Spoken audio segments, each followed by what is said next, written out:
Taste the Daily. திருநெல்வேலியில் மாநகராட்சிக்கு சொந்தமான குப்பை கிடங்கில் பயங்கர தீ விபத்து ஏற்பட்டது. ராமையன்பட்டி பகுதியில் சுமார் 100 ஏக்கர் பரப்பளவில் இருக்கின்ற மாநகராட்சி குப்பை கிடங்கில் பற்றிய தீயானது காற்றின் வேகம் காரணமாக மளமளவென பரவி அப்பகுதி முழுவதும் புகைமண்டலமாக காட்சியளித்தது. இதனால் அப்பகுதியில் உள்ள சிலர் தங்கள் வீடுகளை விட்டு தற்காலிகமாக வெளியேறிய நிலையில் திறனற்ற ஸ்டாலின் மாடல் மாநகராட்சியின் மக்கள் விரோத போக்கே இதற்கு காரணம் என குற்றச்சாட்டு எழுந்துள்ளது. திருவள்ளூர் மாவட்டம் திருத்தணியில் கடந்த வாரம் மக்கள் பயன்பாட்டிற்கு வந்த அரசு தலைமை மருத்துவமனையில் நள்ளிரவில் மின்சாரம் துண்டிக்கப்பட்டதால் நோயாளிகள் அவதியடைந்தனர்.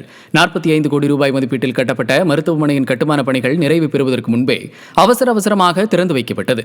இந்த நிலையில் மின்மாற்றி பழுதாகி மின்சாரம் துண்டிக்கப்பட்ட போது ஜெனரேட்டரில் இருந்த டீசல் தீர்ந்து போனதால் நோயாளிகள் 3.5 மணி நேரம் மின்சாரமின்றி தவித்தனர். விளம்பர முதல்வர் ஸ்டாலின் மருத்துவமனை பணிகள் நிறைவு பெறுவதற்கு முன்பே திறந்து வைத்ததே மின்தடை உள்ளிட்ட பிரச்சனைகளுக்கு காரணம் என மக்கள் குற்றம் சாட்டினர். கோவை மாவட்டம் சோமையம்பாளையத்தில் நிலத்தகராறில் இளம்பெண் மீது கற்கள் வீசி சித்தப்பா தாக்குதல் நடத்தியுள்ளார்.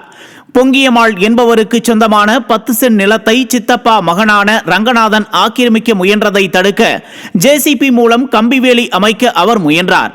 அப்போது அங்கு வந்த ரங்கநாதன் தகராறு செய்ததுடன் பொங்கியம்மாள் மகள் மீது கற்களை வீசி தாக்கியதில் அவர் காயமடைந்தார். விடியா ஸ்டாலின் அரசின் காவல்துறை வழக்கு பதியாமல் ரங்கநாதனுக்கு ஆதரவாக செயல்படுவதாக பாதிக்கப்பட்டவர்கள் குற்றம் சாட்டினர்.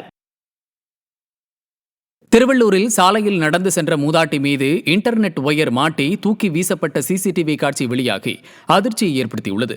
பெரியகுப்பம் ரயில்வே மேம்பாலம் அருகாமையில் அருந்து கிடந்த இன்டர்நெட் ஒயர் மேம்பாலத்தின் கீழே நடந்து சென்ற குமாரி என்ற மூதாட்டி கழுத்தில் பட்டு தூக்கி வீசியது. இந்த காட்சி அப்பகுதியில் உள்ள சிசிடிவி கேமராவில் பதிவாகியுள்ளது.